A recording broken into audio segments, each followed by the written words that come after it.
What up, YouTube? Here with a post-fight video for the Saul Canelo Alvarez Caleb Plant fight that happened November. I know I'm late on it. I'm backed up on a lot of boxing videos, but nonetheless, I'm here with a post-fight analysis video for this fight. Um, Without further ado, let's get to it. Now, this was for the Undisputed Super Middleweight title. Canelo defending majority of the 168 titles. Caleb Plant was defending his IBF Super Middleweight title. Heading into this fight, Caleb Plant, undefeated American fighter, slick boxer, 21 and 0. Canelo Alvarez headed into this fight with the record of 56 wins, 39 knockouts, with only one defeat and two draws. And as far as this fight goes, man, it ain't disappointing at all. Saul Alvarez made history, becoming the first ever Latino undisputed champion in the four-belt era. Um, and he scored a 11th round knockout win. And this fight was entertaining. It was competitive. It was two styles against, two different styles in the ring.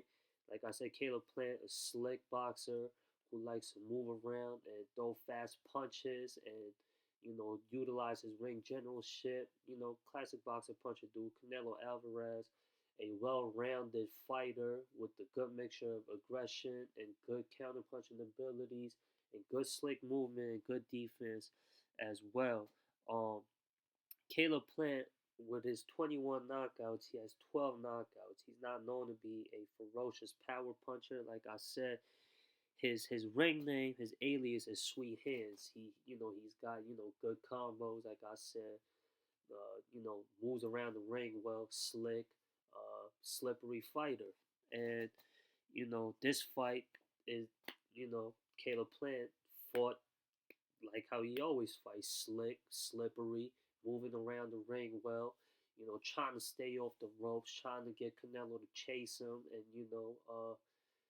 be unsuccessful at it. However, that wasn't the case at all in this fight. Caleb Plant, he was mixing up his punches, going upstairs and downstairs, and countering against Canelo. Anytime Canelo would have him against the ropes, throwing fast combos, but his punches seemed to, not affect Canelo, and it didn't really back Canelo up off of him. Canelo, anytime he would have Caleb on the ropes, from what I saw in the fight, the, you know, Caleb would land more punches for sure, faster, beating Canelo to the punches. But anytime Canelo would have him against the corner or against the ropes, he would rock Plant with a, more heavier thudding shots. And his punches were more effective and crisp. There was a difference when it came to power, when it came to punches. Caleb Plant was moving around the ring well, but Canelo would always have him against the ropes. Like Canelo was doing a very good job at cutting off the ring um, and getting through Plant's punches and jabs. And this fight, I had this fight scored until the stoppage. I had Canelo winning this fight by a round only.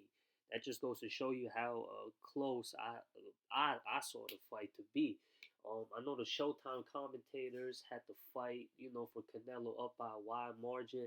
I didn't think so. Canelo tends to struggle more times against, slick boxers like Caleb Plant. His only loss came from Floyd Mayweather. That's the master boxer. That slippery, slick defensive style. He struggled against Billy Joe Saunders. If y'all go back to, listen to my analysis on Canelo's prior fight before fighting Plant, he defeated a undefeated fighter by the name of Billy Joe Saunders. I was saying in the post-fight video to that fight, I had that fight a draw up until Canelo uh, TKO'd him. And then you could go back to, his prior fights before the Plant and Billy Joe Saunders fight. You go back to the Lara fight. You go back to the Austin Trout fight. Like I brought up Floyd Mayweather. That's his only defeat. He struggles against defensive and technical and slick, slippery, classic boxes. And it was no real difference with Caleb Plant. The bad part for Plant was that he didn't have enough pop in his shots for Canelo to back up off of him. Um, Canelo, he was finding success with that right hand and the lead hook, and Plant seemed hurt by Canelo's punches anytime Canelo would land, and it would show. And in the 11th round, that power would catch up. Those shots had accumulated, and Caleb Plant was showing signs of fatigue before the 11th round, before the initial stoppage happened, and Canelo would catch him with a left hook against the ropes. That's where Canelo would find most of the success when Caleb was backed up against the ropes. He would catch him with a left hook that rocked him, and then Canelo would follow it up with assaults and punches, and that would eventually floor Caleb Plant. Caleb Plant answered the 10 count. The referee let him continue, but then Canelo was relentless, trying to finish the fight, which he did, and he'll land an overhand right, and that would knock out Caleb Plant, which would force a referee to call an end to the bout. And Canelo becomes the sixth ever undisputed champion in the four belt era, first ever Latino undisputed champion in history. Now, I think, in my opinion, this solidifies Saul Canelo Alvarez as the greatest Mexican fighter of all time.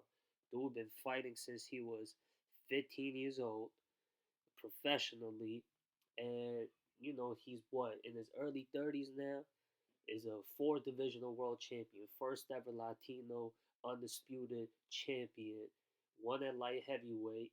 Um, I know there's a lot of criticism when it comes to his win over Sergey Kovalev, because Kovalev was at a prime. Nonetheless, that shouldn't take away from his credentials and his accomplishment of becoming light heavyweight champion. Um, you could use the same argument for when Roy Jones beat John Ruiz for the heavyweight title. You get what I'm saying? An accomplishment is an accomplishment. It was still a risky fight like any other fight, especially moving up in weight for Canelo. That's the Canelo started fighting at super lightweight. So you get what I'm saying? So that shouldn't take anything away from him. And he became undisputed at super middleweight, defeated two undefeated fighters back to back in his most recent fights, and has fought the toughest level of competition at since he was at 154. In my opinion, I think he should retire. He's made enough revenue throughout his career. He's the top dog at the sport. Period. And he's the cash cow of the sport. Period. So with that being said, Canelo ain't got nothing to prove. So I mean, I'll focus on his endorsements. Maybe get to the promotional side of things. He's already got enough endorsements. He's got his own promotion. He's got his own merchandise gear, and he's got a camp that's very successful. Maybe he could focus on those side of the things, like the behind the scenes type shit when it comes to the sport, because dude's been fighting for over over a decade now, almost 2 decades. With that being said, he's accomplished everything I think he could accomplish in the book. There's talks of him moving up to cruiserweight to try and become a five divisional world champion. He's about to, he's rumored to challenge for the WBC cruiserweight title. Um, and cruiserweight, ever since there was that World Boxing Super Series tournament, it's been a dead division. But with that being said, it would still be a huge leap up in competition, especially for Canelo moving up all the way to 200 pounds when he started off at 140 pounds. It goes to show you, like, like, that's a huge step up. We thought, him moving up to light heavyweight when he did was like, a big step up. But cruiserweight, that's 200 pounds. Now, there's a lot of talks. Everybody wants to go at the top, though. Usyk talking about he'll come down to cruiserweight just to fight Canelo. And, yeah, man. With that being said, like I said, if I were in Canelo's corner, I would advise for him to retire. He ain't got nothing to prove. He's like I said, he's done it all already. That being said, if he does decide to fight for the cruiserweight title against Makabu, you know, there isn't that much hype in the division. Like I said, I would say the best opponent for him, or not for him, but in the cruiserweight division period, would be Lawrence Okolie out of England, 17-0, undefeated, 14 knockouts, and there's the Frenchman who's the WBA Super Cruiserweight champion. He's also undefeated, 26-0, 18 knockouts, and Bredis, the Latvian, the lineal uh, cruiserweight champion. He's only got one defeat in his career, and that man gave Alexander Usyk a run for his money. Gave him a pretty close scare to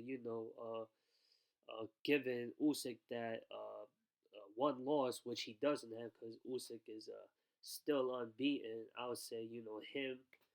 Uh, Marias. I can't pronounce his first name. Correct me if I'm wrong, but I'll just say his last name. Baridis, the Latvian Ring Magazine cruiserweight champion, is for sure without a doubt the best cruiserweight. But like I said, you still have undefeated fighters like Okoli, out of England, undefeated knockout artist, and the Frenchman Arsene Goulamirian, the WBA super cruiserweight champion. But I don't think he wants to fight those guys. I think he'll prefer to fight Makabu. He's got a close relationship with WBC. Anytime Canelo fights, there happens to be a WBC title being on the line. So, that would be the easiest fight for him to make instead of fighting the guys that I mentioned. The lineal cruiserweight champion, who holds majority of the title, Brothers, he holds the IBF belt as well. So I don't, just like how he ain't fight Better Be Evan before at light heavyweight, I think he's gonna go for the WBC belt. But if he does go on to make this fight happen, it's still a dangerous fight for him. A huge step up in weight. Um, Maybe not the best quality opponent, but still a scary fight for Canelo Alvarez if he wants to step up to cruiserweight. I would advise against it. You know, do I think he will win that fight? Um, I would have to make a prediction video for a whole nother time if that fight does get announced between Makabu and Canelo. I would favor Canelo to win that fight, but I'm saying like he don't have to do that, but he wants to he's got goals he wants to accomplish. So hey, can't argue that. Cruiserweight division, like I said, don't make a lot of noise, but it's better quality opponents than Makabu for Canelo to fight. But Canelo does decide to go up to cruiserweight to fight, period, that's my hats off to him. And as far as Caleb Plant, man, one loss don't mean shit on his record. He's still a good boxer. Got that style to have him bounce right back. And if Canelo decides to move up to cruiserweight, I don't know if he's gonna vacate all his titles as super middleweight, but he could he could get that fight going with um hey, who knows, man? You've been calling out Charlo. 168 ain't a division where it's hot like that either. It's only hot because they have the top draw of the sport fighting at that weight class. But with that being said, you got the regular WBA super middleweight champion David Morrell. He's brand new, fresh to the sport. He's only had 6 fights, and if Charlo, who's been calling out Canelo for whatever reason, when this ain't no salt, I don't like disrespecting people, but Charlo, he ain't attempt to unify any of the titles at the weight class he fights at, which is 160 pounds. But he's been wanting the Canelo fight for a long time. You got Caleb Plant calling him out. Um, I don't think he's gonna fight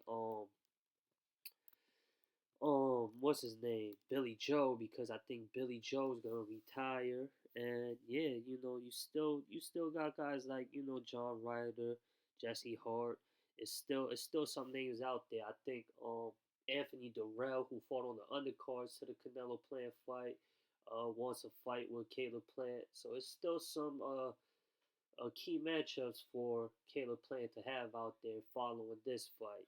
Anyways, y'all let me know what y'all opinions is on this fight and what y'all would potentially like to see for both fighters in the future for them.